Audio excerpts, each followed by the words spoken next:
Hola, bienvenidas y bienvenidos a Mis Política. Hola, bienvenidos todos y bienvenidas todas a otro episodio más de Mis Política. Hola Mike, ¿cómo estás?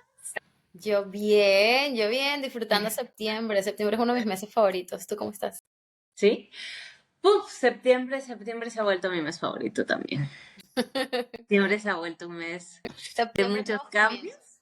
Sí, septiembre se ha vuelto un mes para mí de muchísimos cambios y de decisiones. Entonces, para una persona que es muy mala tomando decisiones y está tomando decisiones, y digo más que mala como decido mal, que también es un facto mío, es sobre todo, no quiero tomar decisiones. A veces yo prefiero no tomar decisiones y que las tomen por mí. Pero esta vez me ha tocado tomar las decisiones y como que me ha llevado a pararme sobre mí y estar como... Bueno, eso me parece bastante bien y eso invita a la reflexión, a que tomen decisiones por ustedes mismos, porque cuando la vida toma decisiones por uno, nunca lo hace de la mejor manera. O sea, te Uy. vuelca hasta decir, ¿vas a aprender o no vas a aprender? Así que mejor uno. Yo aprendí esa lección por las malas y no me agradó mucho, así que... Un factazo que acabas de decir. ¿Cuál? Mira, Nikki, hoy, ¿qué tenemos? Hoy tenemos un... Temazo. Tenemos Y un casi no temazo, sale. porque sí, esta vez sí nos salió, vale. Ajá. Lo estamos logrando, lo estamos logrando.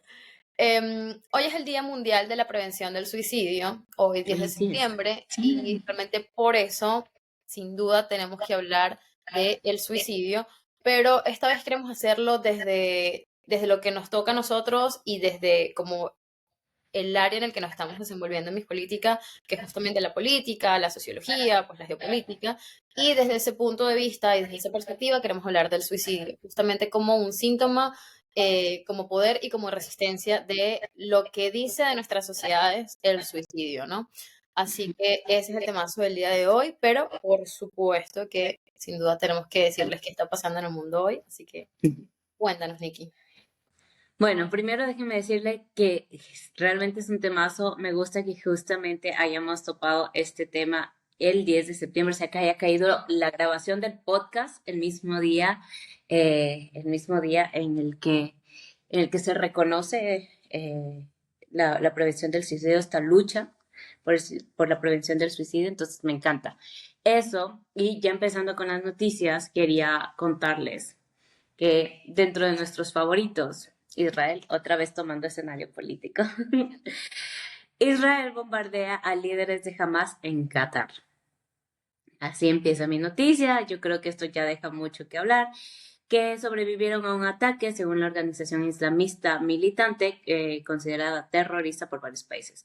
Benjamin Netanyahu asume la responsabilidad total del ataque y atribuye a una operación israelí independiente.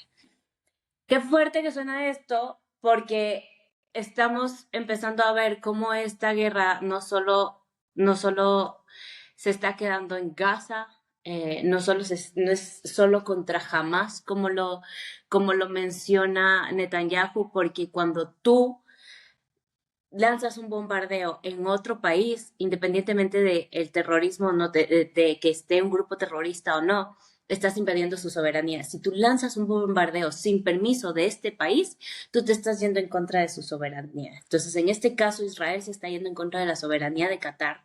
Qatar no ha salido a reconocer, por ejemplo, que esto es un acuerdo al que habían llegado ambas partes. Es más, la noticia dice, Israel asume toda la responsabilidad de que fue un acto completamente de ellos en otro país.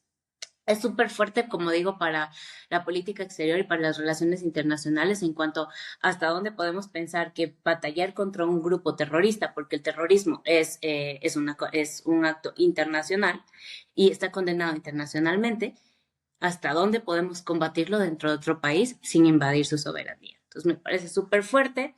A mí me parece, primero que nada, y esto va a ser una opinión muy personal, sí, tal vez se sale un poco de tanto, pero es que Netanyahu literalmente es un tipo que anda, él quiere hacer lo que quiere, o sea, tiene por un lado el respaldo de Donald Trump, y tal vez a Donald Trump iba a sonar fuerte, pero tal vez a Donald Trump de alguna manera en el plano internacional y en el mundo de la farándula ya se le conoce como es, ¿no? Como este tipo agresivo que es capaz de, o sea, ya nos esperamos acciones de Donald Trump. Pero de Netanyahu no, o sea, no es que no me espere buenas acciones de Netanyahu, pero es que Netanyahu empezó a tomar como papel internacional protagonismo, justamente a raíz de lo que está haciendo con Gaza, como más protagonismo, y a raíz de eso está haciendo lo que le da la gana, lo que le da la bendita gana, y la comunidad internacional no le ha logrado parar. Entonces a mí este señor me da cringe. Me estresa el tipo. Yo siempre he catalogado a Netanyahu como el niño menor o el hermanito chiquito, insoportable, esos que tú detestas, esos niños que tú ves en la calle y tú dices, frénenlo, párenlo, díganle algo, por Es que favor. patean. Sí, es el niño haciendo una pataleta y que tú ves que los mayores como que lo entienden y lo consienten todavía más. Es como que, o sea, ya, es un anticonceptivo, Netanyahu. Que sí, es un anticonceptivo para la política él en estos momentos de mi vida. Sí, sí. A ver, yo sí creo que, además, a mí me preocupa mucho porque él ya ha dado señales, el gabinete de Netanyahu ha dado todas las señales de no vamos a frenar esto hasta que exterminemos a Hamas. Y por exterminar a Hamas, también sin duda al pueblo gazatí, porque de alguna u otra forma la cantidad de bajas civiles, o sea, yo creo que esto ya no es un daño colateral, esto es algo bastante bien intencionado, pero precisamente por eso se habla de genocidio. Y por otro lado está el hecho de se estaban dando los acuerdos para el cese al fuego y tú vas a lanzar este ataque justamente en ese momento. Y en el país protagónico, o sea, el país que está diciendo, bueno, yo voy a ser sede de este discurso de paz para que ya frenemos esto, y vas y haces eso. Uno ya no sabe ni siquiera qué decir que no haya dicho ya, porque lo que hace Netanyahu es, el guión ya está bastante repetido, está bastante cliché. Realmente lo que preocupa es quién lo frena y cuándo se va a frenar esto. Mientras Ujú, tanto, mueren más gente, mueren más civiles, mueren más niños, mueren más niñas, la situación en Gaza obviamente se agudiza, no hay algo en lo que nosotros podamos decir esto va a parar cuando pase tal cosa. No va a ujú. descansar, o sea, él no va a descansar con exterminar a Hamas, pero en el proceso, o sea, exterminar a un grupo como Hamas es muy complicado, con todo y que tiene el apoyo y el respaldo de Estados Unidos. Pero Ujú. Estados O sea, Unidos también se está lavando las manos constantemente con lo que está haciendo Israel. claro, claro. O sea, yo creo que Estados Unidos es como que lo tiene a Israel como tira y jala en una cosa de, si me vas a dar Gaza para poder hacer mi resort hotelero, voy con toda, pero si no me vas a dar. Es más, y también yo creo que ahí Estados Unidos, al menos Donald Trump, se juega esta versatilidad en el discurso, sobre todo, de que por un lado quiere, o sea, al menos dijo que quiere hacer esto en Gaza y por los gazatíes, pero también de alguna manera él está buscando ser ese papel de solucionador de la paz, ¿no? Al menos en Europa, al menos en Europa está buscando tener ese papel, en Latinoamérica también con esta idea de pelear a los grupos narcotraficantes y terroristas, porque ahora ya catalogan algunos grupos de delincuencia organizada como grupos terroristas. Entonces, yo creo que Donald Trump está como en esa versatilidad de hacia dónde tiro. O sea, soy el que va a ayudar a traer la paz al mundo, o voy a ir por mis intereses como más personales, creo yo. No creo que sea un interés político, que es como hacer el hotel, o sea, pues cambiarles la vida a los gazatíes, pues tratando de hablar con Donald Trump. Pero qué buen debate eso, porque planteas como esta dicotomía entre voy por mis intereses o trabajo por la paz en el mundo. Y creo que no, o sea, creo que chocan, no son directamente proporcionales. Mientras trabajo por la paz en el mundo, velo por mis intereses y me abastezco yo también. Creo que Ujú, esta vez, si lo fuera Trump, creo que no lo va a poder lograr porque, de nuevo, hay intereses y no solo es Estados Unidos en el mundo, ujú. además de 200 países, ¿no? Entonces, no creo que pueda lograrlo. Pero también hay que ver las intenciones. Ahí, yo no sé si tú en algún momento llegaste a ver una serie que se llama Lucifer, que justamente... Nunca me la terminé de ver porque es como un Grey's Anatomy, en una versión un poco reducida, pero son episodios de 1 hora y tanto, y son como, ¿qué? 5 temporadas. Sí, sí, sí, creo que sí, son Soy 5. malísima para ver tantas. Ajá. Bueno, ajá, no sé si recuerdas que en algún momento Lucifer le decía a la persona, porque se supone que es el diablo, le decía a la persona qué es lo que deseas realmente, o sea, qué es lo que deseas, y como que lo hipnotizaba y la persona terminaba diciéndole lo que Ujú. realmente deseaba, y con eso él se sabía si la persona era culpable o no de un delito. Y aquí, desgraciadamente, no tenemos un Lucifer como para saber realmente cuál es el deseo más profundo de Donald Trump ni de todos los demás, pero de nuevo, si son ciertos, son unos 7, 8 líderes, todos más o menos de la misma edad, todos muy heteronormativos, haciendo y deshaciendo y tomando decisiones por todo el mundo. En Pareciera algún- que el deseo tácito es, sí, nosotros vamos a ser los que siempre vamos a estar aquí decidiendo por los demás. Y en el proceso también se hacen ricos. O sea, la fortuna de Putin, por ejemplo, o incluso la de Netanyahu, no creo que sean unos cientos, pocos miles de dólares, ¿no? Entonces, Ujú. algo se están ganando también con eso. Pero bueno, Fuerte, fuerte eso, pero sí, cierto. Entonces, esa es nuestra noticia, bueno, mi noticia para empezar este hermoso episodio de hoy. qué hermoso episodio. Hablando de episodios interesantes, mi noticia no tiene nada que ver con geopolítica hoy, lo siento, pero es que Pero se asocia mucho y yo creo que, o sea, tu noticia se va a asociar mucho al tema de hoy. Entonces, me encanta que la tuya sea la última para iniciar. a ver, bueno, si nos están escuchando, nos están viendo, esta semana se hizo una polémica y se viralizó una noticia sobre un cantante y una creadora de contenido, Isabela Ladera y Bella. ¿Ok? Salió un video íntimo, una grabación de ellos teniendo relaciones sexuales. Y aquí, ¿por qué lo estamos trayendo a colación? Porque se genera el típico debate en redes sociales sobre, entre comillas, lo que está bien y lo que está mal. Entonces se divide la opinión de la sociedad diciendo, pero ¿por qué ella se deja grabar? O sea, porque ella se grabó teniendo relaciones sexuales. ¿Qué le pasa? Está loca. Está otra ola de noticias, otra ola más bien de opiniones diciendo cuál fue su desempeño sexual, tanto el de ella como el de él en el Ok. video. Ha generado una ola de memes, o sea que yo no entiendo cómo la gente se toma el tiempo para generar el meme, para pensar cuál va a ser el meme, o sea, y la gente que lo comparte constantemente, ¿no? Y también está el hecho de, obviamente, la opinión de se está invadiendo la privacidad de una persona, bueno, de las dos personas. Y Ujú. puesto, el hecho de quién pudo haberlo publicado, se está buscando un culpable, pero esa trivialidad viene desde ellos mismos, ¿no? Como que se están lanzando como indirectas de pudo haber sido él. Han salido incluso otros creadores de contenido también opinar, han salido Estoy un personas poco perdida. Ellos dos son pareja, ¿verdad? ¿O eran no? pareja, fueron pareja en algún momento. Eran. Ok. Y recién sale este video que se grabaron en su momento de pareja. Sí, de hecho ella salió en un comunicado porque obviamente esto creció un montón y ella sacó un comunicado diciendo que sí había sido consentido, ¿ok? El video. Ahí sí, Hacer el el video. video, pero que a ese video solo tenían acceso a dos personas, Él y ella ella. y ella. Exacto. Entonces, era consentido hacer el video, está bien, esa es su intimidad, pero no fue consentido publicarlo. ¿Estamos bien? Ok. Ujú.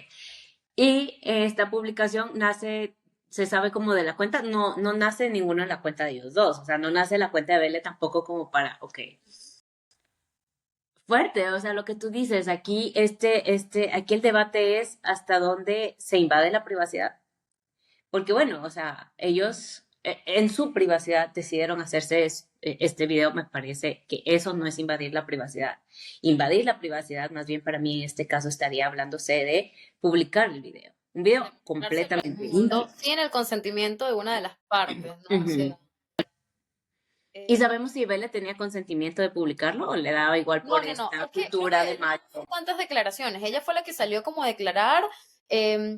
A él lo están como funando en redes, es por el desempeño sexual de él y también el de ella, porque ya no solo, y aquí creo que es porque esto lo estaba conversando con mi hermana, porque mi hermana ama a ese tipo, y estaba como con la Al curiosidad. infiel. Sí, Ama sí, al infiel.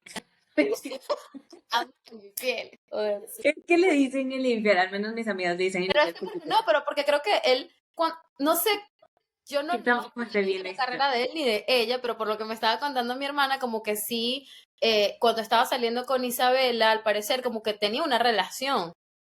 Él tenía que, sí, creo que estaba casado. Entonces, ajá, que es algo así, y bueno, obviamente no quedó muy bien parado, ¿no? Y menos para la comunidad de mujeres. Ujú, bueno, Pero, a ver, ninguno de los dos había consentido esto, obviamente.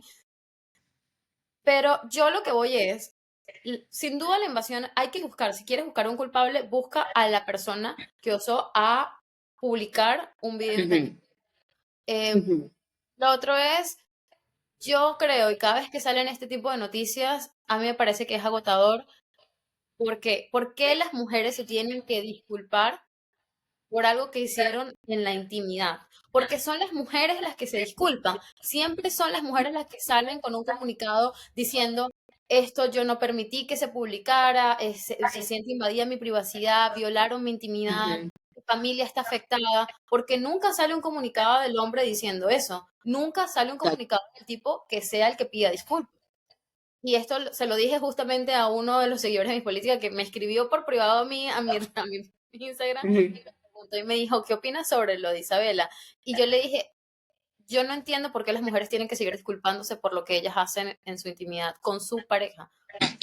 Lo fuerte que es que esto se sigue viendo afectada y también, o sea, yo sí entiendo por qué la mujer sale a disculparse, porque en una sociedad y en un mundo en donde el comportamiento machista prima, la mujer es la que siempre termina afectada, porque siempre es la crítica a cómo va a hacer ella esas cosas, cómo No, va, es que yo puedo incluso, entender que se disculpe por eso, pero es que ujú, alguien tiene que romper el círculo, porque si no las mujeres van a seguir disculpándose por unos enfermos que publicaron esos videos y van a seguir, alguien tiene que romper la brecha que existe entre hombres y mujeres al momento de que este tipo de cosas pasen, porque no creo que deje de pasar que alguien publique un video íntimo de una pareja o más personas implicadas, ¿no? Pero sí creo que se tiene que romper el estigma de que la mujer es la que siempre sale mal parada, y eso es hasta que las mujeres decidan dejar de disculparse por algo que ellas disfrutaron y que ellas hicieron y que ellas consintieron en un momento de intimidad. A eso. exacto, es que lo que tú dices es clave, porque a lo que iba, la sociedad siempre ve mal el disfrute de la mujer. El disfrute en todo sentido. Y Sí. peor, el disfrute sexual es una cosa que no solo se ve mal, se veía como pecado hace no mucho atrás. O sea, la mujer no era, no estaba, no era concebida para ser una persona de disfrute sexual, sino solo para ser madre. Y para ser madre solo tendría que engendrar. Entonces, obviamente todavía estos tipos de estigmas culturales siguen teniendo secuelas, a pesar de que hoy en día podamos decir que las mujeres sí, ya estamos un poco más libres, como que tenemos un poco más de derechos, como que podemos salir a alzar nuestra voz, pero la realidad es que no, porque por mucho que tengamos unas leyes en donde digamos que nos protegen esta intimidad y que deberían proteger que no pasen estas cosas hacia las mujeres, la sociedad sigue señalando y sigue estigmatizando cuando las mujeres cuando las mujeres tienen un disfrute de cualquier cosa y más un disfrute sexual. Entonces yo creo que ahí es una corresponsabilidad. Lo que tú dices es importante porque claro, si nosotras no empezamos a tomar esto como desde nuestro empoderamiento de, oye, esto es lo que yo quise hacer, tenía mi consentimiento, yo estaba disfrutando, ¿tú por qué te metes en mi vida? También creo que hay una corresponsabilidad social de que nosotros dejemos de señalar a esas mujeres y al hombre, en cambio, le vemos como, primero como que juzgamos solo su rol en el acto sexual y no juzgamos que está también él exponiéndose de una manera física y sexual ante la cámara. Entonces, si vamos a juzgar a una, juzguemos al otro, o mejor no les juzguemos a nadie porque esa es su vida y enfoquémonos en lo que importa, que es por qué alguien publicaría algo que no tenía permiso para hacerlo. O sea, yo siento que eso es un delito. Eso debería ser catalogado como un delito, debería tener pena, no solamente como una disculpa pública, sino una pena de cárcel de eh, estás obteniendo algo mío y lo estás usando. Es como un hurto para mí. O sea, yo creo que si tú te metes con mi privacidad, estás hurtándome. Pero bueno, tal vez yo. No, no, no, es que es así, honestamente. Creo que o sea, estoy de acuerdo contigo en todo eso. Y la justicia funciona cuando quiere funcionar. Entonces, debería poder funcionar también en todos estos aspectos.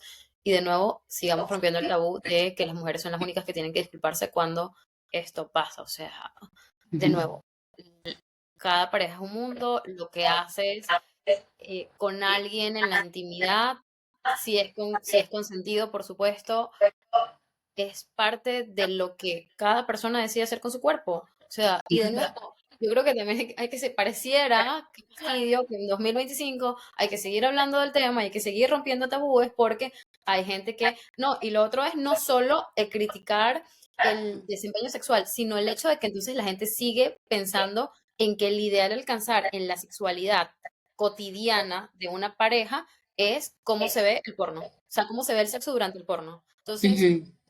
muchísimo. Mira, yo analizando Incluso eso, ajá. traer a colación, solo con una noticia que pareciera farándula, pero no es farándula, muestra mucho de cómo somos y todavía los temas que nos parecen que claramente no están resueltos. Ujú, Entonces, eso es una reflexión para las personas que están comentando el tema, porque sé que muchas personas están comentando el tema. Entonces, los invitamos a que se cuestionen y a que reflexionen desde qué perspectiva están analizando o están juzgando esa noticia, porque fue una noticia. Entonces, ujú. Y me encanta que lo hayas topado, Mai, porque claro, tal vez, bueno, acá en Mis Políticas lo hemos dicho muchas veces, todo es político. Todo es político. Incluso en un video de dos personas íntimas que se publicó y que se hizo viral, o sea, que está en el ojo público, termina siendo político. Y este es un claro ejemplo, termina siendo político. ¿Por qué? Porque abre el debate de hasta dónde vamos a seguirles categorizando a las mujeres y estigmatizando por tener un disfrute sexual. Hasta dónde esto va a seguir sucediendo y la justicia no hace nada al respecto. Hasta dónde también la protección que debería garantizar el Estado para que estas cosas no sucedan o si suceden sean penadas, entonces cada vez sucedan menos. Eh, y también hasta dónde esta comparación, que una cosa muy privada e íntima tenga que venir a ser catalogada como y comparada con un acto, con una película, o sea, con un acto de creación, sí, o sea, ya saben, o sea, las películas además, tienen esta parte de la imaginación. exacto, y en el que además existe el consenso de que se cosifica a la mujer a través de la pornografía. O sea, la mujer es la que más sufre justamente en la industria pornográfica. Y si Ujú. no nos creen, invitamos a que busquen documentales, a que lean libros y a que busquen realmente hay muchísimos documentales, muchísimos artículos que visibilizan esta realidad, que retratan esta realidad y que de alguna u otra forma exponen de qué va toda la industria pornográfica y el daño que hace, sobre todo a los hombres, el crecer pensando que el desempeño de ellos o el valor de ellos va acorde al desempeño sexual, que no puede ser cualquiera, tiene que ser el que ven en una pornografía. Entonces, Claro. Y de lado, ¿no? Lo que tú dices, el daño que hace a los hombres porque tienen que tener ese desempeño y que hay mujeres que buscan realmente que los hombres tengan ese desempeño, es que es tan irreal todo eso como para hacerlo comparativo con una cosa que acaba de pasar muy humana, o sea, porque ellos dos en su intimidad tuvieron su humanidad. Y por eso decía, o sea, es muy político. Me gusta que esta noticia puede ser una noticia amarillista, por ejemplo, una farándula para muchos, como comentarlo desde ese lado que tú lo dijiste, y nosotros de Mis Política lo traemos a hacer ver cómo esto también puede ser político y cómo esto también tiene que tener involucramiento, tiene que involucrar al Estado. Como a esto también la sociedad tiene una corresponsabilidad. Entonces me encanta de verdad que lo hayas traído. También siento que esto detona en otras cosas. Ahorita que hablamos de los hombres, y de lo que se espera según una cultura machista. Ojo aquí, porque no es que las mujeres esperan esto porque son mujeres. O sea, si una cultura machista le dijo a los hombres y a las mujeres cómo actuar, y los hombres tienen la tasa más alta de suicidio a nivel mundial, ¿no? En comparación a sí es. mujeres. Entonces, aquí iniciamos la noticia, aquí iniciamos el tema. Buena introducción, Nicky. Buena introducción. Sí, es verdad. El suicidio también es política y yo siento que hay gente que va a decir, bueno, ahora todo lo hacen ver política, pero le estamos dando el contexto de por qué esto es político y de por qué importa. Y Cuando al principio les comentaba que quería que viéramos como el suicidio justamente desde la perspectiva en la que podemos verlo en mis políticas, obviamente vamos a traerlo, vamos a venir a conversar desde lo macro, pero también desde lo micro, que es lo cotidiano, que es justamente este tipo de cosas que pueden pasarle a una persona para atentar contra su vida y decir, ya no encuentro, eh, creo que mi vida ya no vale la pena, no sé qué hago aquí, y el hecho de quitarse la vida, ¿no? Lo que puede decir el sistema de salud pública de un país. Creo que es importante que entendamos que el suicidio es un fenómeno social, por Ujú. eso se miden tasas de suicidio en los países y si nuestras tasas de suicidio se vieran como KPIs para medir el rendimiento de la salud de una sociedad, quizás lo viéramos de otra forma y no como el tabú. Seguimos hablando, sobre todo en las sociedades occidentales, de que el suicidio era un tabú justamente porque incluso para la religión estaba vetado que una persona se suicidara. ¿Por qué? Porque ninguna persona tiene el derecho a quitarse la vida. También tenemos como estas ciertas concepciones. Pero a mí, antes de ir ya no vamos a empezar por lo macro, Nikki. Y yo quiero partir de un evento que pasó en diciembre de 2010 en un mercado de Túnez, en donde una persona, un trabajador ambulante, se inmoló, se quitó la vida frente a la oficina del gobernador después de que la policía pues le confiscara su carrito de frutas, que era con lo que él se ganaba la vida, y lo humillara públicamente. Túnez es uno de los países más pobres de África, y sin embargo, cuando esa persona se prendió fuego frente a la oficina del gobernador, todo el mundo dijo, eh, o sea, todo el mundo lo vio como es una situación de esta persona que no vio otras alternativas para salir adelante. Sin embargo, ese acto desesperado fue lo que dio inicio a lo que se conoce como la primavera árabe. El acto de una persona encadenó todo un efecto dominó en el continente. Entonces, de alguna u otra forma, ese acto individual cambió la historia de todo un continente y el suicidio de esa persona no solo fue personal, ahí sí que se convirtió directamente en un acto político.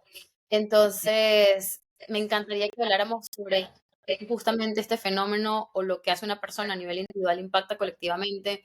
También podemos citar el ejemplo de Corea del Sur, que decimos que es un milagro económico, pero de ser un país que estuvo en guerra y en la pobreza absoluta a ser un país tecnológico culturalmente desarrollado en menos de 50 años y sin embargo tiene las tasas de suicidio más altas del mundo, en parte porque el éxito de sus ciudadanos se debe justamente a la presión académica que sufren las personas precisamente para concebir lo que se conoce como éxito en una sociedad. Si tienes dinero, si estudias, si tienes 50.000 posgrados, hablas 20.000 idiomas, entonces, y tienes, por supuesto, una cierta cantidad de dinero, entonces eres una persona que vale para la sociedad. Si no, execramos un poquito del sistema en general y de nuevo, no les brindamos alternativas.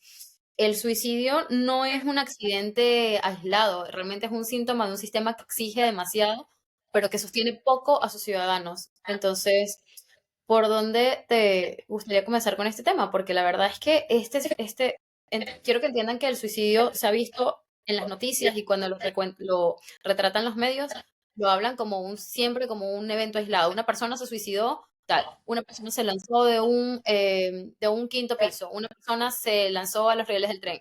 Pero no es así. El suicidio debe ser visto, yo creo que como un termómetro visible, de nuevo, que mide a los países de acuerdo a la desesperanza, la desigualdad, la falta de futuro que vive una persona como para tomar esa decisión. O sea, debe ser visto como un desespero por un problema social, creo yo. Yo creo que un poco como para desmenuzar esta idea, justamente con lo que tú traes, con lo de el acto de Mohamed, con esto que se incendió, después de que le hayan quitado su carrito con el que trabajaba. O sea, ahí topa varios temas. O sea, un hombre, una persona en un desespero económico, en un desespero de falta de oportunidad, en un desespero de falta de atención del sistema hacia estos grupos, en ese desespero decide quitarse la vida de una manera muy llamativa. Y esa manera, ventajosamente, termina siendo lo que dice Mike, un acto político, porque desencadena un montón de cosas y desencadena con eso también una corrupción, porque si bien Túnez es uno de los países como más pobres del África, eso no significa que, por ejemplo, otros países que también están en pobreza e incluso países que tal vez están reconocidos como países desarrollados no tengan tasas de suicidio. Entonces, qué me estás diciendo? No solamente pasa en los países pobres, entonces también está pasando en países desarrollados, como lo ponía el ejemplo que dabas tú, Mai, y es la presión. O sea, yo quiero desmenuzar todo esto, como todos los temas sociales, y entender por qué se genera el suicidio, por la presión. La presión. Entonces, la presión de eso se desemboca. Presión social, presión económica, presión cultural, o sea, incluso presión familiar, que bueno, yo esa la podría relacionar con la presión social, pero es esta idea de que tenemos los seres humanos, de que creemos que podemos venirle a decir a los demás cómo hacer las cosas, cómo vivir su vida, cómo comportarse de manera individual y de manera colectiva. Y una vez más, aquí recae la noticia de May. Nosotros, como personas, vemos un video de unas personas en su intimidad y nos ponemos a juzgar cómo deberían haber actuado, cómo deberían haber hecho, cómo deberían haber tenido su intimidad. Entonces, nosotros, los seres humanos, estamos en esa constante presión de decirle a los demás qué hacer y cómo hacer. Y jamás nos decimos a nosotros mismos, porque es mucho más fácil siempre ver hacia afuera. Y esto como desde lo micro, porque nosotros los seres humanos, un individuo le está diciendo al otro, debes comportarte de esta manera. Pero esto empiezas a irlo escalando un poco más. Entonces ya no viene un individuo, viene un grupo social, como por ejemplo la religión. La religión le está diciendo a la gente cómo comportarse. Y entonces ya no es solo la gente de esta religión, sino ya viene el Estado. El Estado te está diciendo cómo comportarte y cómo no comportarte. El Estado también está teniendo una corresponsabilidad en la presión en lugar de tener acción que proteja y garantice que los seres humanos no caigamos en esta presión para disminuir las tasas de suicidio. Wow, totalmente. Y lo increíble que es y que sigue siendo que sean solo estadísticas, sean solo números, que yo me pregunto para qué sirven esos números si no son analizados y no tienen conclusiones tangibles y reales para la sociedad. Es decir, porque no tienen, a ver, se crea y se habla del suicidio, hay estados que hablan del suicidio, hay gobiernos que hablan del suicidio, no estoy diciendo que no, Ujú, pero se sigue viendo de nuevo como algo muy aislado. Se habla en Noruega, se habla en Suecia, donde el suicidio, por ejemplo, ocurre por soledad, porque pasa, y además por factores climáticos. Son muy pocas horas al año en que las personas pueden disfrutar de la luz del día, que se ha demostrado que es algo importante y que incide directamente en el bienestar de una persona, en el estado de ánimo de una persona. Entiendo que las personas, que, por ejemplo, en Suecia se sienten solas porque la mayor parte del año están oscuras y ujú, además en donde te dicen sal al mundo desde muy joven y pasan mucho tiempo solos. Entiendo ujú, que estas sí ocurren por otros factores, no por una crisis política, porque no, Suecia es un país bastante desarrollado, con buenas tasas ujú. económicas, lideran siempre rankings, y aún así tiene personas que deciden quitarse la vida. Yo de verdad creo que los gobiernos y sobre todo los países, para medir su éxito real, deberían mirar cuántas personas o cuántos de sus ciudadanos deciden no seguir viviendo. Pero y no solo eso, Mike, yo estaba, pues, me estaba preparando para este episodio y quería saber las razones por las que la gente se suicida. Y las razones, obviamente, primero que es difícil indagar, pues, eh, Claro. no las puedes preguntar. Pero segundo es justamente eso. Si es difícil indagar las razones por las que la gente se suicidó, esto a mí me despertaba esta curiosidad de que entonces los gobiernos, los estados, las instituciones no están indagando por qué la gente es depresiva. Entonces, si al Estado no le interesa indagar por qué la gente depresiva, menos le interesa saber que realmente, por ejemplo, las crisis psicológicas, las crisis de ansiedad, las crisis depresivas, deberían ser parte de una política de salud pública. Entonces, claro, a mí me despertaba toda esta curiosidad, ¿no? Porque las razones por las que se suicidan no son tan determinantes como el número, que es lo que decía Mai, son un número de las personas que se suicidan. De el lugar en donde vivía la persona, o sea, su nivel económico, para comparar su nivel económico, el género y, y ya. O sea, pero más allá, por ejemplo, ¿cuántos se suicidaron por un bullying que le hicieron en la escuela? ¿Cuántos se suicidaron porque tuvieron una depresión amorosa? ¿Cuántos se suicidaron por razones económicas? Todo esto sigue siendo muy difícil llegar a esta data exacta, porque al suicidio y a los casos de suicidio solo los vemos como un número. Y claro, está bien por un lado, yo lo entiendo que lo veamos como un número para hacer política pública y para trabajar sobre esta problemática social. Pero seamos como más productivos y trabajemos sobre la realidad, qué está pasando y cómo evitamos. Porque si solo vamos a ponerlos en número y vamos a decir, bueno, se suicidan tantas personas al año, cada hora, de este género, y ya, o de este estatus social y de esta clase, todo bien, pero no me estás solucionando un problema. ¿Cómo podemos evitar el suicidio? Y creo que eso pasa, qué bueno que lo mencionaste de esa forma, porque creo que no se humaniza la política. De nuevo, Mm, vemos números, vemos estadísticas, pero mira, la estadística no tiene nada de humano. O sea, nos ha enseñado que te estandarizan tantas muertes, tantos casos, la felicidad por estadística. ¿Qué significa eso de la felicidad por estadística? ¿Qué significa em, una buena ¿no? educación por estadística? O sea, te dicen, te cuentan, ¿no? El top 10 de los países más felices del mundo. ¿Qué significa eso? Claro, ¿quién Y determina?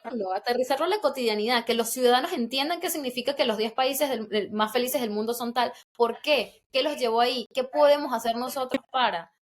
¿Por qué? ¿Quién es capaz de decir qué hace y qué no hace feliz a alguien como para que toda su población sea de las más felices del mundo? Eso me parece súper loco, porque seguramente a mucha gente no le hacen felices las cosas que a mí me hacen felices y viceversa. A Maya y a mí nos hace felices nuestros perros. Gente que no es perruna, por ejemplo, que es gatuna. O sea, ¿cómo tú determinas qué hace feliz a toda una población? Me parece muy heavy. Y eso me parece que una vez más solo cae en un discurso que una vez más genera presión y opresión sobre quienes no lo piensan igual. Entonces, claro, estos son los 10 países más felices del mundo y los que no estamos dentro de eso, ¿qué somos? Entonces vamos y le exigimos a nuestros gobiernos que queremos ser los 10 países, queremos estar dentro del ranking de los 10 países más felices del mundo, considerando que...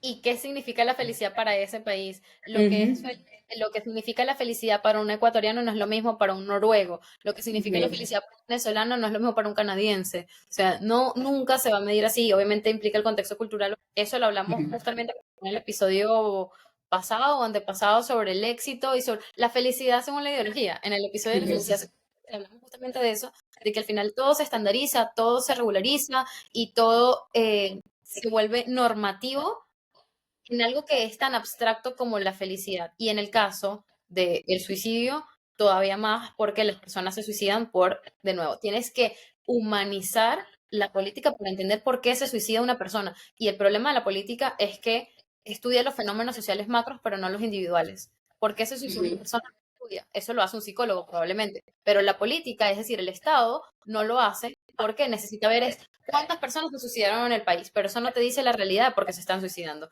Y así es difícil crear una política pública que realmente pueda generar un estado de bienestar para los ciudadanos. Eso empezando por ahí. Por otro lado, quiero decir que el suicidio, a propósito de lo que dice Nikki, también es un mapa de la desigualdad. Quiero traer a colación esto porque el mundo ha decidido quién puede quitarse la vida y quién no, romantizando los tipos de suicidio. ¿Y qué digo esto? Para los samuráis existía el suicidio ritual, ¿no? Era un acto de honor suicidarse. Ujú. Entonces, podía quitarse la vida, por ejemplo, para evitar una humillación por derrota, ¿ok? En lugar de ser visto como una tragedia, era visto como un gesto de poder, incluso. Ok.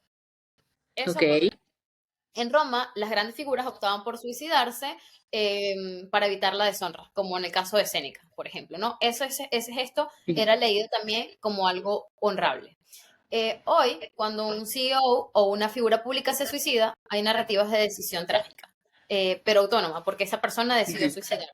Pero esa persona se suicida por falta de salud mental, por problemas de presión económica, quizá durante el crack del 29 se suicidaron no sé cuántos miles de empresarios en Estados Unidos. Entonces todas esas se vieron como no soportaron la presión porque todas las personas llevaron la culpa a la crisis política y a la crisis económica.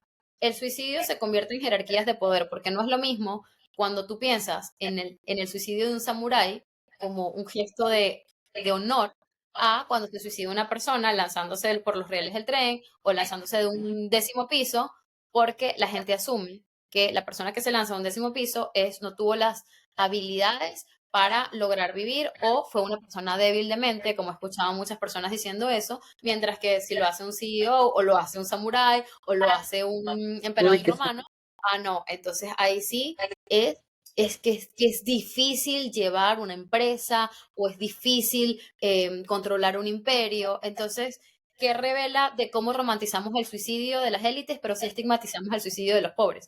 Y hasta qué punto tener control sobre la propia muerte también se convierte en un privilegio, porque, de nuevo, se estigmatiza ciertos tipos de suicidios en nuestra sociedad. Ujú. No, me parece súper fuerte porque una vez más, hasta en el suicidio existe, eh, hasta en el suicidio existe esta diferencia cultural y de clase. Hasta en el suicidio queremos determinar cuál es más valioso que el otro. Hasta en el suicidio los seres humanos empezamos a categorizar quién vale más y quién vale menos. Es súper loco lo que dices, Mai, porque a mí solo me hace ruido en la cabeza que un acto que termina siendo lo mismo, o sea, la razón es no soporté cualquier cosa que me estaba pasando, me mato, me muero, o sea, hasta ahí. Y de ahí lo queremos empezar a categorizar. Cuál sí vale, cuál no vale, cuál sí vale, cuál no vale. No creo que debería ser categorizado en valorización, sino en lo que decíamos hace un rato, es por qué sucede. O sea, creo que más que categorizar deberíamos hacernos preguntas para poder encontrarle una respuesta y una solución.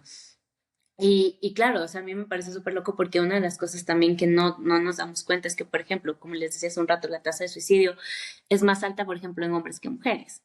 Y yo he escuchado a hombres, por ejemplo, decir, ay, es que ustedes, las mujeres, están ahí gritando por sus derechos y ni siquiera se preocupan por la tasa de suicidio que es más alta en hombres que en mujeres.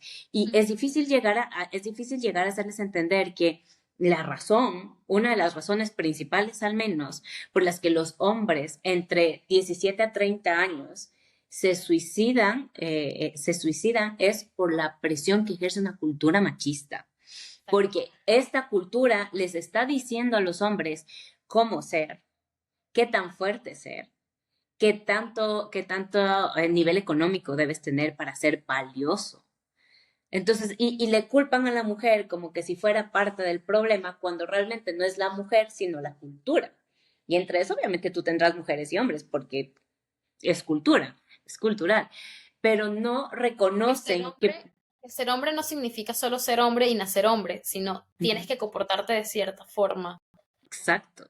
Y el Y esa es hecho la de, presión que les dan. Ujú, exactamente. Así que, hombres, cuando ustedes se pregunten por qué las feministas salen a marchar, puede ser que, y esto quizás es una reflexión también para los movimientos feministas, que dentro de las narrativas también se les haga, y esa quizás es una forma de atraer aliados por parte del género masculino, ujú, es hacerles entender que parte de esa lucha feminista implica tener una sociedad más equitativa, rompiendo con estereotipos en las que los hombres han salido afectados durante siglos, como justamente lo que significa ser hombre y el típico macho alfa que no puede llorar porque mostrar sentimientos es ser vulnerable. Eso es algo que sin duda también, de alguna u otra forma, las mujeres tenemos que hacerles entender, pero no desde la agresividad, no desde la rabia, no desde el hartazgo, sino, de ujú, nuevo, con conversaciones más tranquilas, conversaciones entre amigos, conversaciones con tu pareja, explicándole que un hombre que no está ayudando a su esposa porque le está lavando los platos en pareja, 50-50. Asumo que ujú. los roles de la casa asociados al hogar deberían ir de parte y parte, sobre todo en el caso, vamos a lo cotidiano de una pareja, solo son dos personas, no tienen hijos, que no tienen otras obligaciones y viven juntos. Entonces, ahí, por ejemplo, qué roles, y sin embargo, quienes han vivido en pareja saben que hay ciertos comportamientos por parte de los hombres que ellos dicen, bueno, asocian automáticamente que la mujer siempre se va a encargar más de la parte de la limpieza o de la cocina, cuando ¿por qué? O sea, cuéntame de dónde sale esto. Tener una conversación simplemente creo, o al menos quiero creer que va a enriquecer a la pareja, porque estás abriendo espacio a tener una relación más sana y con las propias reglas de ustedes y no las que la sociedad les ha impuesto por creencias Ujú. que tienen que seguir rompiéndose. Exacto. Entonces, literalmente, yo creo que a mí me hace ruido cómo nosotros seguimos, cómo las sociedades, las personas seguimos tratando de determinar, tratando de decirle a la gente cómo vivir, de qué forma vivir y ejerciendo esta presión por vivir.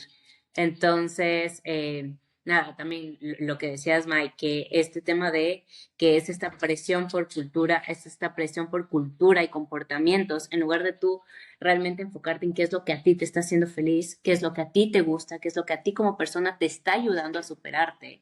Creo que eso podría ser una razón como para empezarle también a bajar un poco a estas tasas de suicidio.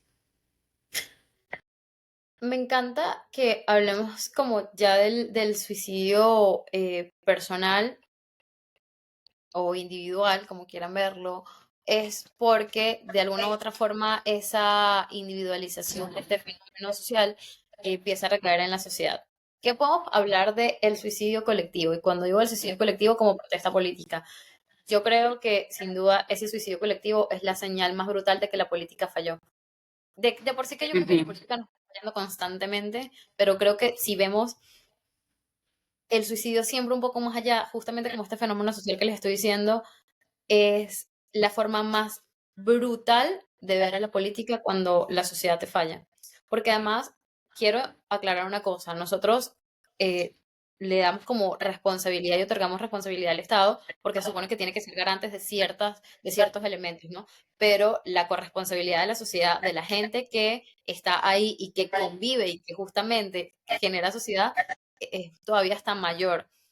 Vemos a ujú. muchas personas que son a ver, pongamos el ejemplo, no sé si alguna vez escuchaste a Canserbero. No. Ok, Canserbero es un rapero, fue un rapero venezolano. Entre comillas dicen que se suicidó, aunque salieron 20.000 teorías sobre realmente que si no fue un suicidio, que lo mataron, etcétera.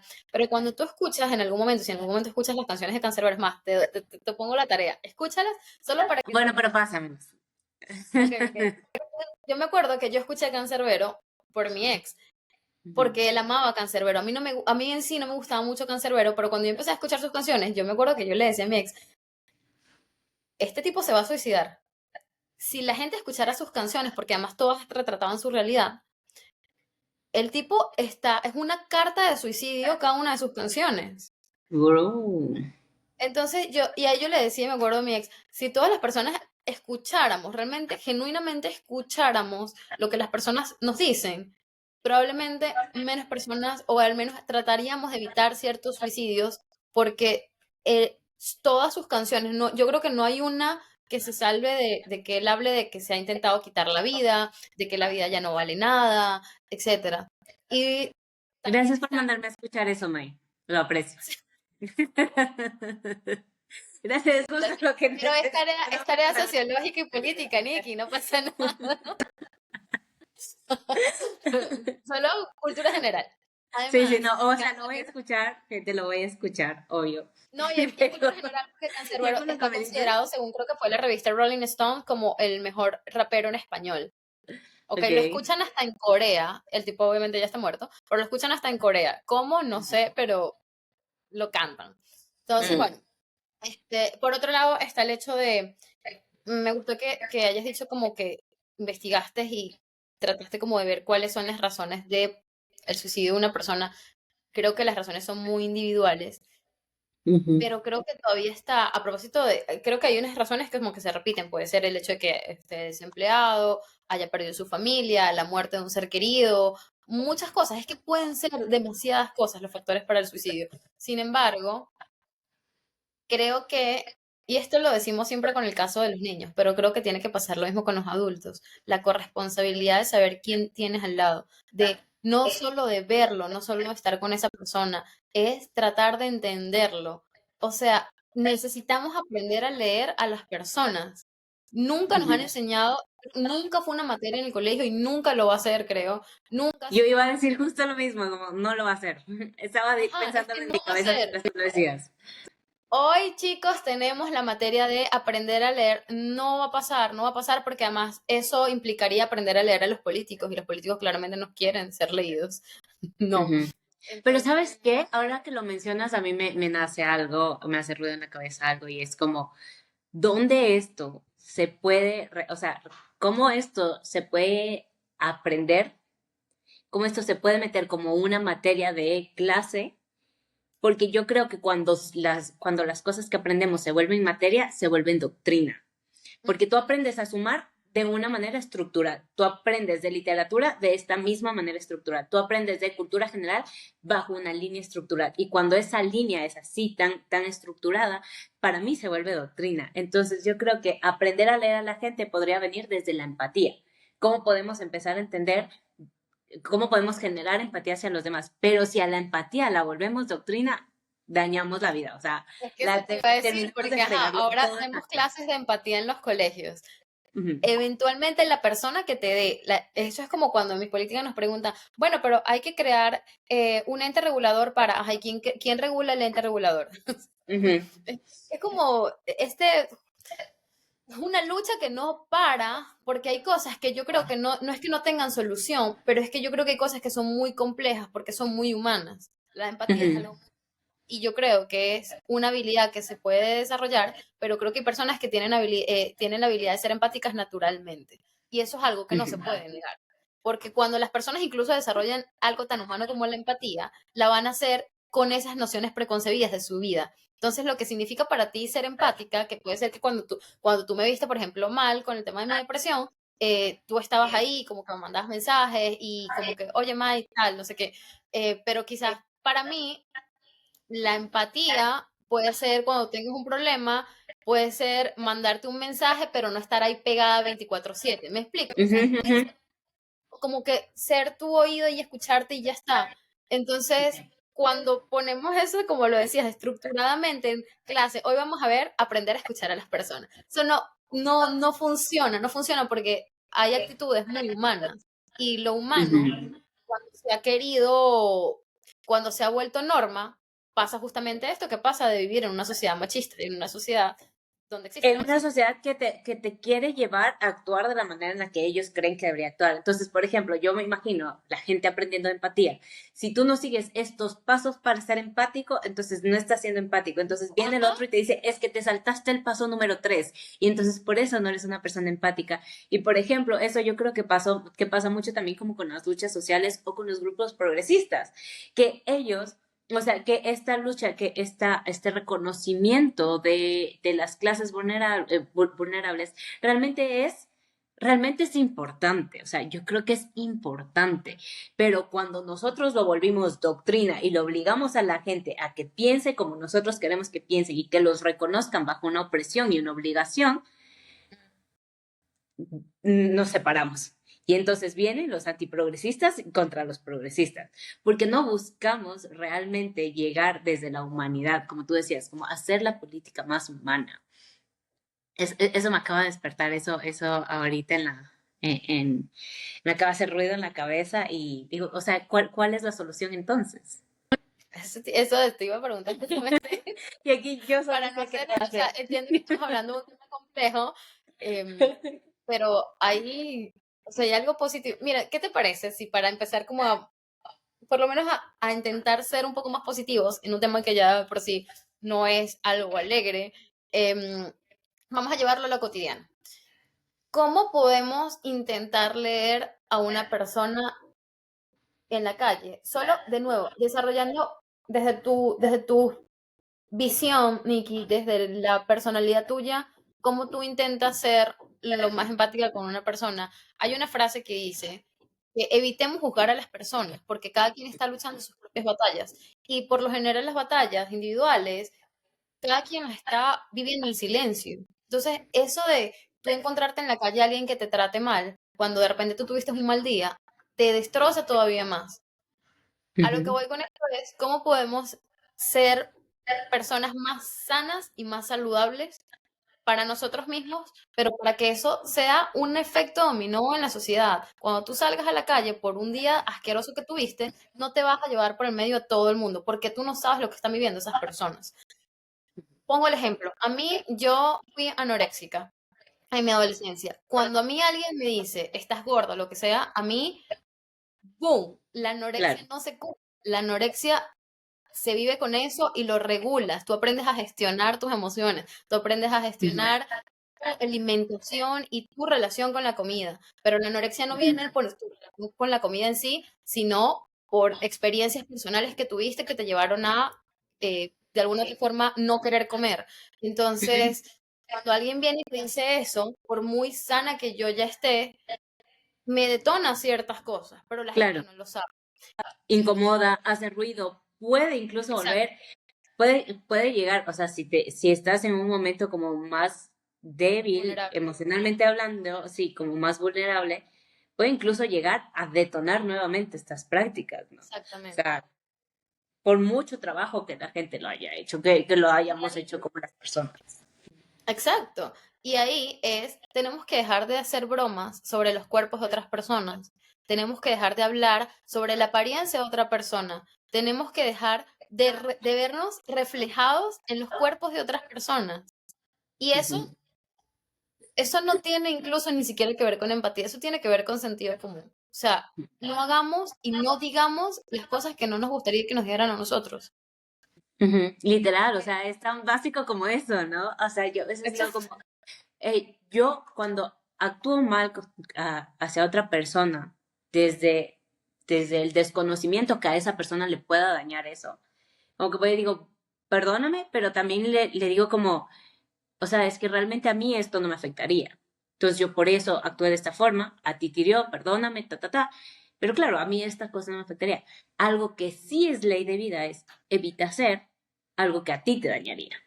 Entonces, y en eso ya hay unas normas básicas incluso que se pueden poner como parte del comportamiento social y tal. Pero claro, ya al menos tú estás dando tu aporte y tu granito de arena de desde lo que a ti te dañaría, tú no le harías a la otra persona y haces el trabajo diario y constante de mantenerlo así. Una de las cosas que tú acababas de decir justo ahorita, Mai, de dejar de hablar de las otras personas, de los cuerpos, de los comportamientos, de compararnos. Yo creo que todo eso que acabas de mencionar solo recae en lo que dijimos al principio y es el suicidio, una de las razones más importantes, o sea, como la globalidad de la razón para que alguien se suicide es la presión. Y ahí tú la puedes dividir en presión económica, en presión cultural, en presión social, en presión política, en la presión que tú quieras. Pero la presión que viene desde afuera y que nos ponemos nosotros, creo que es la principal razón para que una persona, Sí. para que una persona actúe para que las tasas de suicidio más bien sigan creciendo. Eh, y claro, esto, como les decía al principio, o sea, nosotros generamos presión sobre la otra gente. Y eso es súper fuerte, porque tenemos un grado de corresponsabilidad de lo que le está pasando, de lo que le está, tenemos un grado de Como nosotros vivimos corresponsabilidad. nuestra vida, así la tiene que vivir todo el mundo. Ujú, O sea, mire, podemos empezar a practicar cuando nos piden consejos o cuando estemos hablando con nuestras amigas, con nuestros familiares, porque siempre surge algo, hablar siempre partiendo de decir que estamos diciendo lo que estamos diciendo desde nuestras experiencias. Tal cual como decía Nikki, esto a mí ujú, me funciona, o es que yo, por ejemplo, esto a mí no me duele porque no es mi persona. Díganlo como quieran, ujú, pero partan del hecho siempre cuando quieran decir algo de que es de su experiencia personal, porque eso le quita una presión a la persona con la que tú estás hablando. Es como, ujú, ok, lo que le funciona a ella, capaz no me funciona a mí, o capaz sí, no lo sé. Pero al final, ujú, la decisión, dénsela a la otra persona de experimentar la vida como quieran, sin decirle a ustedes, a mí me funciona y por ende le tiene que funcionar a todo el mundo. exacto, no, no es así. También tú dijiste, Mai, como, ¿qué haces tú para tratar de generar, para entender la empatía, para entender lo que pasa con la otra persona a través de la empatía? Y yo sí quería hablar de esto porque una de las maneras en las que yo al menos creo que trabajo en mi empatía hacia los demás es primero reconociendo su historia, su lugar de donde vienen. Tal vez sí es cierto, tú ves a alguien en la calle, no puedes saber su historia, está bien, pero tal vez alguien en la calle te puede decir, y va a sonar horrible y tal vez va a sonar como muy estereotipado y muy segmentado, pero tal vez tú te puedes dar cuenta en la calle si esta persona tal vez viene como de algún lugar como con dificultades económicas más fuertes por el mismo tipo de trabajo. Por ejemplo, una persona que está vendiendo en la calle, tratando de vender dulces con su hijo en la mano. Entonces, es entender que hay otras realidades diferentes a la tuya. Tú estás caminando tranquilamente con un iPhone en tu teléfono, texteando y subiendo una historia, está bien, tampoco creo que debemos como satanizar los privilegios, pero sí debemos reconocer que nuestros privilegios no son los mismos con los que vive todo el mundo. Entonces, para generar empatía es también reconocer de dónde viene, por qué les pasa, o sea, qué falta de atención pudieron haber tenido y que eso pueda estar detonando también en su comportamiento diario y en su salud mental, ¿no? Porque tú puedes tener privilegios e incluso tus privilegios pueden estar detonando como afectación a tu salud mental o como no afectación también. Pero, pero es eso, es como siempre entender que la otra persona tiene una historia diferente a la tuya y que no es la misma. Entonces, que no podemos decir, ay, es que, por ejemplo, a mí me pasaba mucho para no irnos tan drásticos y no hacer una diferencia tan fuerte, pero tenía alguien cercana a mi círculo que decía, ay, es que yo sí quiero ser la mujer ama de casa que el marido le mantenga. Y yo decía como, ok, todo bien, y yo no quiero que las feministas salgan a gritar por mí. Y yo decía como, todo bien, pero si entendieras un poco el contexto para que tú hoy en día puedas decidir y escoger, entonces entenderías que, o sea, serías más empáticas con las otras mujeres. Uno, dos, si entendieras, por ejemplo, a las feministas que salen a gritar porque tal vez ellas fueron víctimas de violencia o porque tal vez su hija fue víctima de violencia y producto de esa violencia se quedó sin hija, o sea, si entendieras las otras historias de las otras personas, no estarías categorizando y segmentando a la gente como es que no deberían hacer esto y sí deberían hacer esto.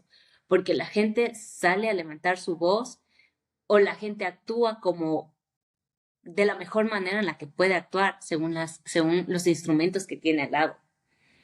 Sí es. Pregúntense cuando vean a alguien en la calle, porque por lo general no es como que vamos observando, no es como que por si acaso no piensen que Nicky y yo salimos a la calle y estamos analizando las 50.000 personas que nos encontramos. No, no es así. Pero siempre No, pero pasa, puede ser, no, hay que no. es que a veces me pasa que voy caminando y es como, ¿qué hago para solucionar el mundo? ¿Cómo? ¿Cómo? O sea, Ah, ¿qué no, capa me claro, pongo? eso, ¿Qué capa me pongo? eso está ahí inherente, eso Qué está inherente. presión horrible que yo me pongo. Pero, qué presión.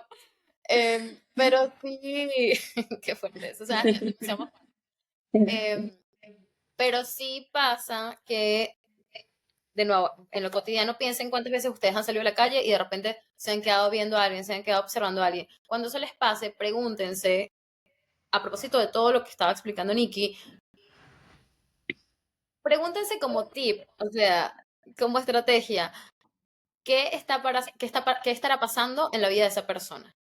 Háganse historias sobre lo que pueda estar pasando a esa persona. Cuando ustedes vean un niño en la calle solo, pregúntense cómo será la vida de este niño. Cuando ustedes vean a una persona vendiendo caramelos, pregúntense cómo será la vida de esa persona. Eso les va a permitir a ustedes ver que realmente todos, de alguna u otra forma, siempre, no 24/7 necesariamente, pero sí, en algún momento todos nos metemos en nuestra burbuja y creemos que, que la realidad del mundo es como la que nosotros vivimos. Estoy segura que, y esto lo digo porque hace poco nosotras mostramos no toda nuestra vida, pero quienes siguen a Nikki, quienes me siguen a mí, quienes siguen a mis políticas y nos ven, pareciera que es inevitable que romanticen nuestras vidas. Y yo digo, no, o sea, yo no sé cómo será la vida No, yo de creo Nikki. que ese es el daño social hoy en día, es romantizar todo. Es que romantizamos, no sé si es nuestra Todo. O generación sea, o es la época, pero es que romantizamos desde la comida. Ujú. exacto. Bueno, creo que por eso, gente, tuvimos que dejar de decir nuestras acciones semanales. No sé si se acuerdan que Ah, dábamos nuestras sí. acciones semanales. Porque era a veces hasta absurdo porque A en veces algún competíamos momento, por quién hacía la mejor acción, ¿no? Era como, wow, o Nikki. la más O sea, competir sin criticable. competir, como cuando uno decía qué acción hizo y la otra decía era como, uy, ella la hizo, ey, su acción fue más grande que la mía. Es así. O sea, yo creo que No, daba y esa fue como, sensación también. y era como nuestras vidas, la gente debe creer que nuestras vidas son 24/7, estamos haciendo algo y son súper movidas y nuestras reuniones, y yo puedo entender, porque voy a hablar por Nicky y por mí, que tenemos como vidas más parecidas que Nani, por ejemplo. Por los contextos en los que vivimos, que si hemos vivido solas, que si somos mamás perrunas, que si romantizamos nuestra vida en ciertas cosas y lo mostramos, mucha gente preguntaba, ¿cómo hicieron para vivir solas? Ay, qué bonita sus casas. Ay, qué linda la vida con Berlín. O quizás qué linda la vida con Bruno. Ay, y ustedes se ven tan chévere. Y era como, o sea, sí, es un privilegio. Y me di cuenta, qué privilegio vivir la vida que estoy viviendo, pero es que esto no es comparable para nadie, me explico. No tiene que ser comparable para nadie. Ujú, Porque todo muy lindo, gente, pero Nikki está viviendo sus transiciones. Yo estoy viviendo mis transiciones. Y créanme que las transiciones tienen todo menos algo romántico. O ujú. sea, que una las Las tiene transiciones para ser. tienen todo menos algo romántico. Uy, May, le acabas de dar en el clavo. Literal, es que, ¿qué pasa con esto de las transiciones? Es que tú tienes que salir de tu zona de confort, de lo que te acostumbraste a hacer, de lo que te acostumbraste a vivir, ya sea buena o mala la vida que tenías. Y quién es quién para decir qué es bueno y qué es malo, pero tienes que salir de algo que el ser humano, como es un ser de costumbre, tiene que, o, sí, tiene que salir de ese espacio. Y cuando sales de ese espacio, obviamente te encuentras con nuevas cosas. Y las nuevas cosas son desconocimiento y por ende aprendizaje. Entonces, el desconocimiento de alguna manera también nos pone en una vulnerabilidad, porque el desconocimiento, primero que puede, que nos pone en vulnerabilidad porque alguien con mayor conocimiento puede venir a decirnos cómo hacer y nosotros, desde ese miedo de no conocer, porque el desconocimiento genera miedo, vamos y actuamos a través de eso. Y eso, el resultado puede ser bueno, puede ser malo, pero el problema es que el resultado de la otra persona no es el mismo resultado para ti, porque cada quien tiene sus vivencias diferentes. Entonces, claro, es salir de esa zona de confort y esa zona de confort te genera movimiento y ahí es donde se vuelve difícil. Se vuelve muy, muy, muy difícil y por eso, como dice May, las transiciones no son fáciles, tal vez. Y siempre va a pasar la mayoría de cosas que la gente va a mostrar en las redes sociales y me parece lógico también es la parte bonita y divertida de su vida.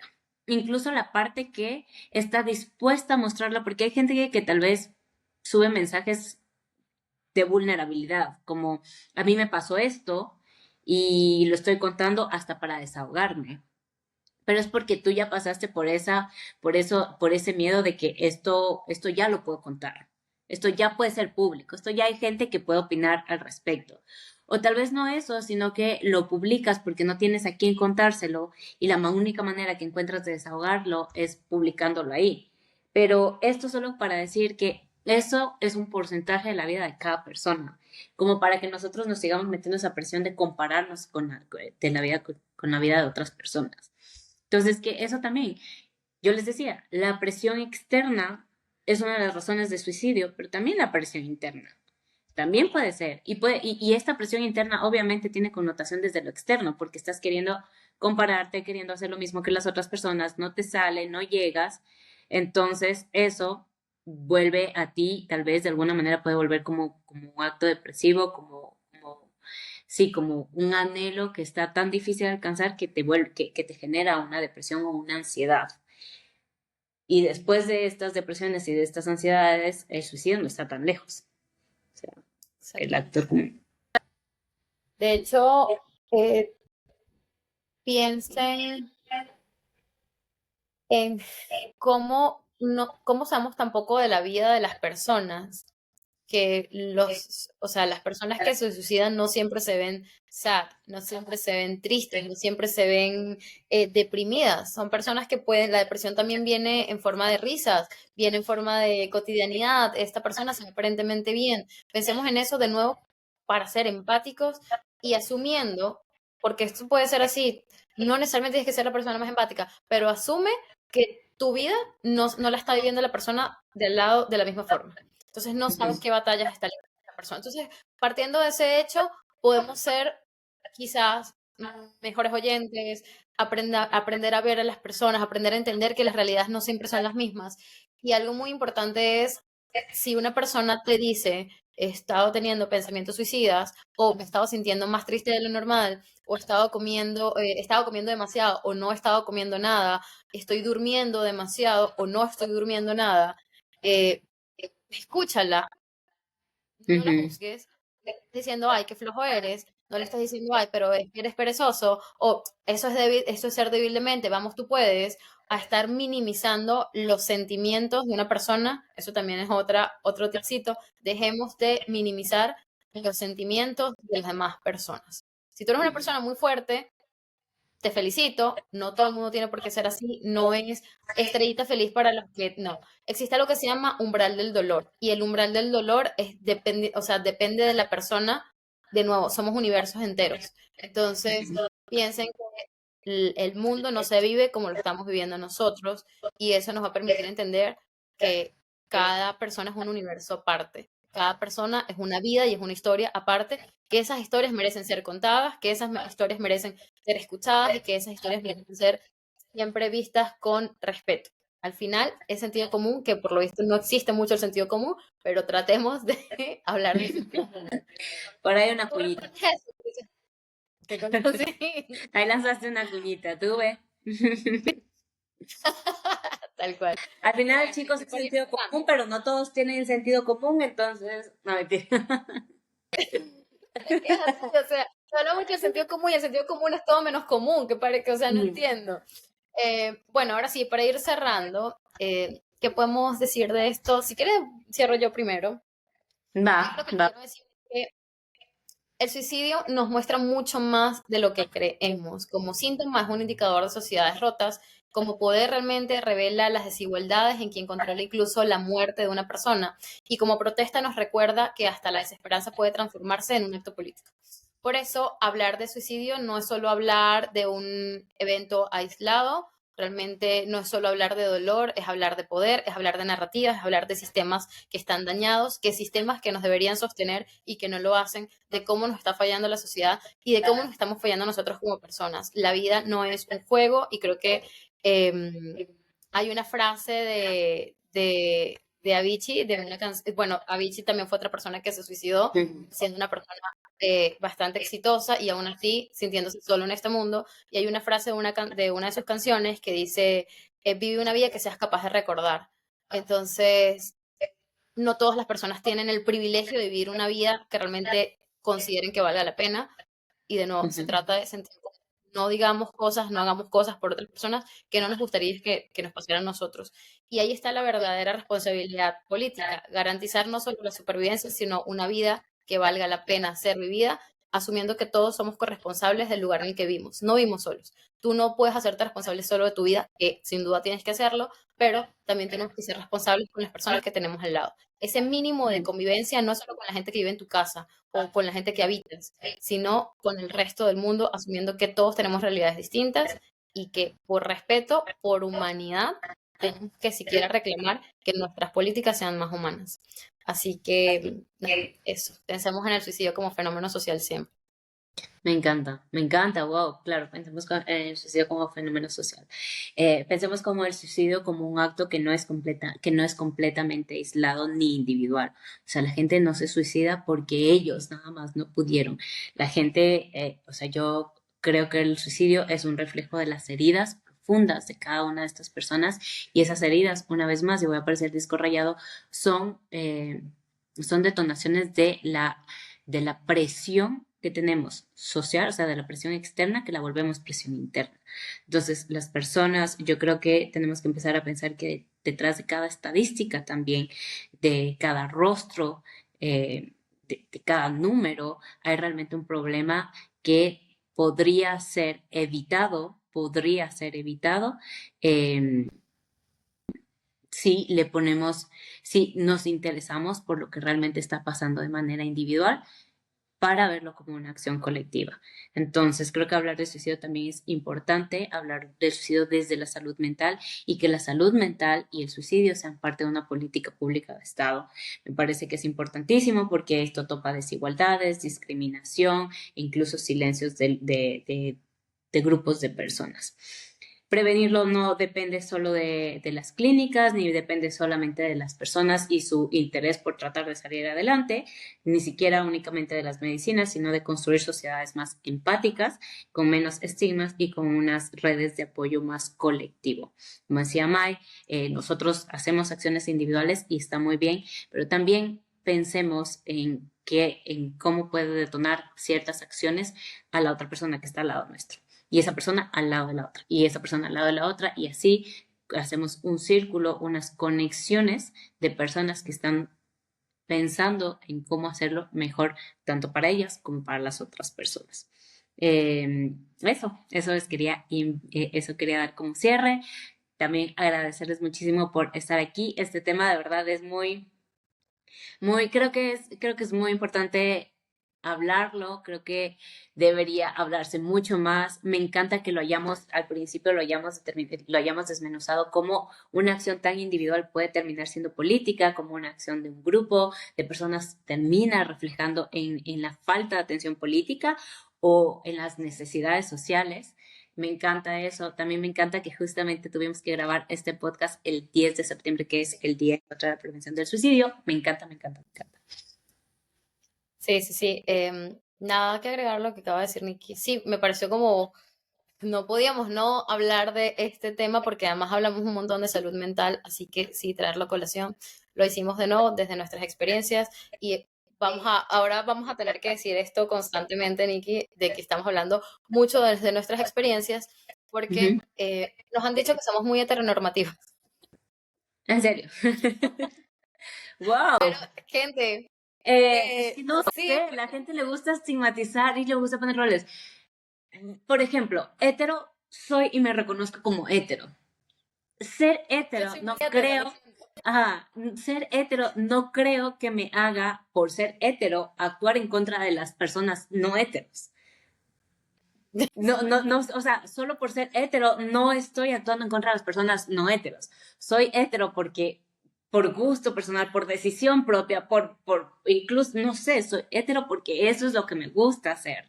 Pero no es que dejo de reconocer a los otros grupos, ni dejo de hablarlos, ni dejo, Exacto. ni dejo de hablar de lo que está Y que pasando. si Me parece hablamos de amor, y que si hablamos de amor, obviamente vamos a hablar de que somos desde heteros, nuestras experiencias.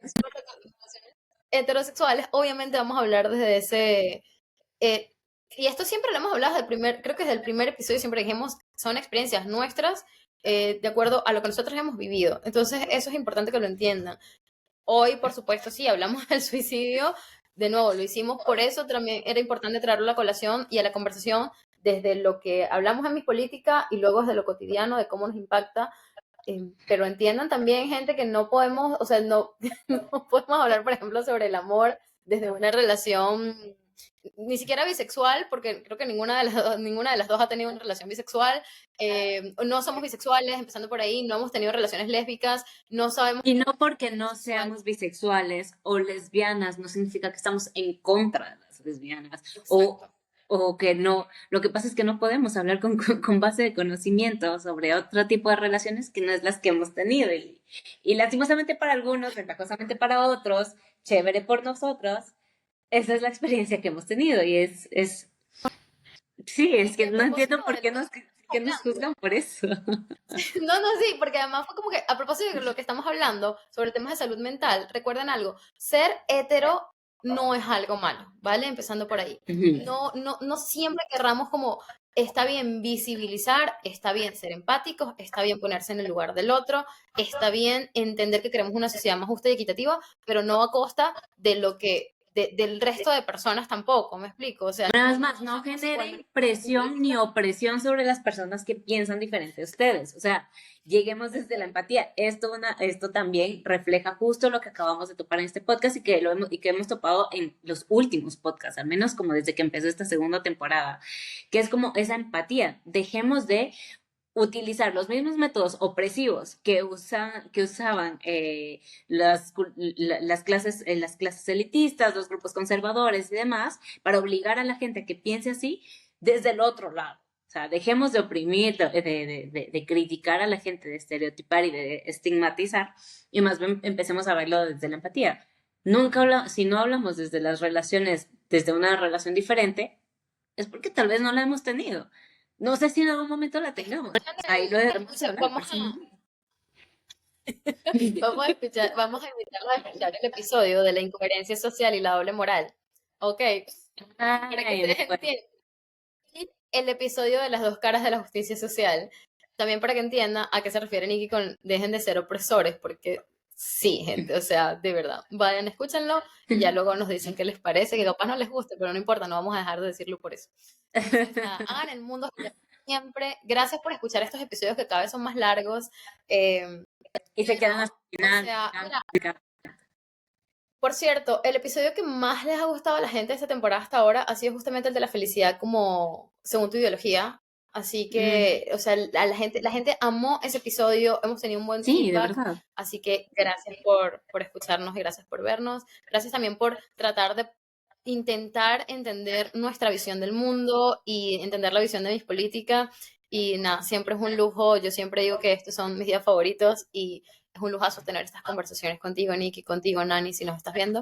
Así que nada, Ujú. hagan el mundo genial siempre, una acción a la vez, una publicación a la vez y por favor sigan compartiendo los contenidos de mis políticas que de verdad le han dado muchísimo amor y somos muy agradecidas. Ya tenemos 312,000 seguidores. Ninguno de esos es Mario Casas, pero lo vamos a lograr. Mario Casas vas a llegar, o sea, el día que Mario Casas Al nos siga, May, eso es entrevista, o sea, pide la entrevista y de aquí oh primerito my vamos God. diciendo en la entrevista, Mario Casas, pues Momento, tenemos, fan lover. sí, fan lover, o sea, salimos de todo el contexto político para decirle a Mario Casas eso. Me van. Bueno, nada, te quiero, Nicky, un Y a abrazo. ti, les quiero, bye. High Life, por cierto, ¿no? Sí. Sí, sí, sí, sí, esté Ok, bien. nos vemos esta semana entonces en Instagram. Los queremos. Bye.